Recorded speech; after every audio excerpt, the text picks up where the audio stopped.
আসসালামু আলাইকুম। বিসমিল্লাহির রহমানির রহিম। সূরা আম্বিয়া। ধিক তোমাদেরকে ও আল্লাহ ছাড়া আর যার ইবাদত করো সে উপাস্যকে, তবে কি বুঝো না? তারা বলল, তাকে আগুনে পুড়িয়ে দাও, তোমাদের দেবতা বাঁচাও যদি কিছু করতে চাও। বললাম, হে অগ্নি, ঠান্ডা ও নিরাপদ হয়ে যাও ইব্রাহিমের জন্য। তারা তার ক্ষতি করতে চেয়েছিল, আমি তাদের ক্ষতি করে দিলাম। আর আমি তাকে ও লূতকে উদ্ধার করে এমন দেশে মুক্তি দিলাম যেথায় ঈমানদারের জন্য বরকতময় রেখেছিল। তাকে ইসাহাক অতিরিক্ত ইয়াকুব দিলাম, আর আমি তাদেরকে প্রত্যেককে সৎকর্মশীল বানালাম। তাদেরকে নেতা বানালাম, তারা আমার নির্দেশ অনুসারে পথ দেখাতো। আমি তাদেরকে সৎকর্ম করতে, নামাজ প্রতিষ্ঠা করতে এবং জাকাত দিতে আদেশ করেছি। তারা আমারই দাস ছিল। আমি লূতকে প্রজ্ঞা ও জ্ঞান দিলাম, আর আমি তাকে মুক্তি দিলাম ওই জনপদ থেকে যার অধিবাসী ঘৃণ্য কাজে লিপ্ত ছিল। নিঃসন্দেহে তারা পাপাচারী কম ছিল, আর আমি তাকে করুণায় দাখিল করেছি। নিঃসন্দেহে সে ছিল সৎকর্মশীল। আর নুহকে যখন সে আমাকে ডাকলো, তখন আমি তার ডাকে সাড়া দিলাম, আর তাকে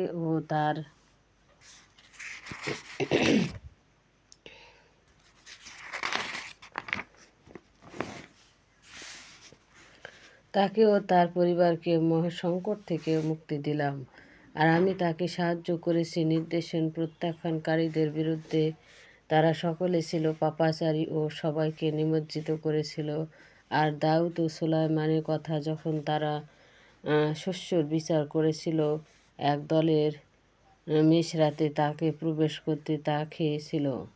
তাদের বিচার সম্পর্কে আমি সাক্ষী। আমি সুলাইমানকে বুঝ দিয়েছি, প্রত্যেককে প্রজ্ঞা ও জ্ঞান দিয়েছি। আমি পর্বত ও দাউদের অনুগত করেছি যেন তারা তার সাথে তাসবিহ পড়ে। আমি ছিলাম কর্তা, এবং আমি তাকে লৌহ বর্ম নির্মাণ কৌশল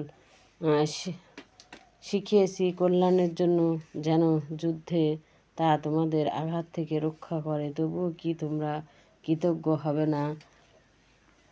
এবং আমি সুলাইমানের বশে রাখলাম বিভক্ষ বাহুকে, তার আদেশে বরকতময় দেশের দিকে যেতে। সব বিষয়ে আমি জানি। আর শয়তানের কেউ কেউ তার জন্য ডুবুরি কাজে নিয়োজিত ছিল।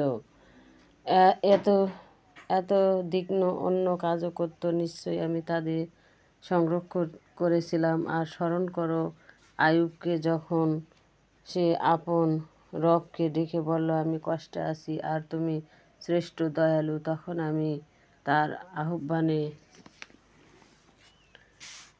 সাড়া দিলাম, তাকে তার পরিবার দিলাম সমযজ্ঞ, আরও দিলাম রহমত স্বরূপ, এবং আমি ইবাদতকারীদের জন্য উপদেশ স্বরূপ।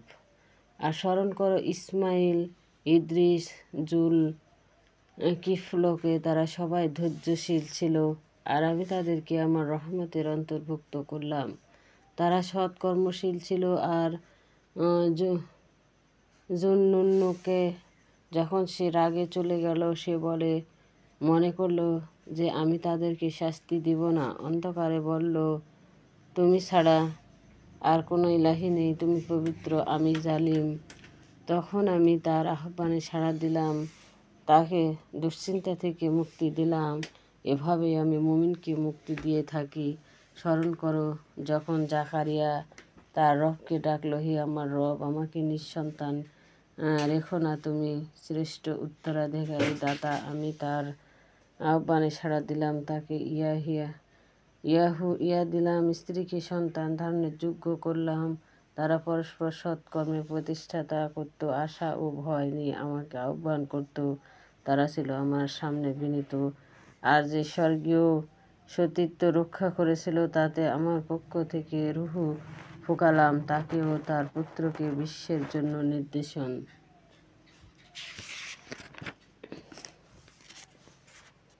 নির্দেশন করলাম। নিশ্চয়ই তোমাদের এই জাতি একই জাতি, আমি তোমাদের রব, সুতরাং আমারই ইবাদত করো। কিন্তু তারা নিজেদের ব্যাপারে বিভেদ সৃষ্টি করল। সবাই আমার কাছে প্রত্যাবর্তন করবে। সে ব্যক্তি মুমিন অবস্থায় সৎকর্ম করে, তার চেষ্টা কখনো অগ্রাহ্য হবে না, আমি তা লিখে রাখি। আর যেসব জনপদ আমি ধ্বংস করে দিয়েছি তাদের প্রত্যাবর্তন অসম্ভব, যে পর্যন্ত না ইয়াজুজ মাজুজ ছেড়ে দেওয়া হবে আর তারা প্রত্যেক উচ্চভূমি হতে বের হয়ে ছুটে আসবে। আর যখন সত্য প্রতিশ্রুতি কাল আসন্ন হবে, তখন হঠাৎ কাফেরদের চোখগুলো অস্থির হয়ে যাবে। তারা বলবে, হায় আমাদের দুর্ভাগ্য, এ ব্যাপারে আমরা তো উদাসীন ছিলাম, বরং আমরা জালিমি ছিলাম। নিশ্চয়ই তোমাদের উপাস্যগুলো তো জাহান্নামের জ্বালানি হবে, আর সেখানেই তোমরা সবাই প্রবেশ করবে। তারা যদি প্রকৃত ইলাহি হতো তবে জাহান্নামে যেত না। তারা সবাই সেখানে স্থায়ী হবে, নিশ্চয়ই সেখানে থাকবে তাদের আর্তনাদ, সেখানে তারা কিছুই শুনতে পাবে না। নিশ্চয়ই যাদের জন্য পূর্বেই আমার পক্ষ থেকে কল্যাণ নির্ধারিত ছিল, তাদেরকে জাহান্নাম থেকে দূরে রাখা হবে। তারা ক্ষীণ ও শব্দ শুনবে না, আর তারা সেথায় মনোমত সব কিছু স্থায়ীভাবে ভোগ করবে। কিয়ামতের ময়দানে মহাভীতি তাদেরকে বিশ্লেষণ করবে না। ফেরেশতারা তাদের এই বলে উদ্ভাসন করবে, এটাই সেই দিন যার প্রতিশ্রুতি তোমাদের দেওয়া হয়েছিল। সেই দিন আকাশমণ্ডলীকে গুটিয়ে ফেলবে, যেভাবে লিখিত দপ্তরসমূহ গুটিয়ে নেওয়া হয়। প্রথম সৃষ্টির মতোই পুনরায় সৃষ্টি করব। এই আমার কত প্রতিশ্রুতি, আমি অবশ্যই তা পূর্ণ করব। আর আমি উপদেশের পথ কিতাবে লিখে দিয়েছি যে আমার সৎকর্মশীল বান্দারাই জমিনের জান্নাতের উত্তরাধিকারী হবে। সবাইকে জুম্মা মোবারক। আসসালামু আলাইকুম। যে যেখান থেকে দেখছেন অবশ্যই ভালো থাকবেন, সুস্থ থাকবেন। আল্লাহ হাফেজ।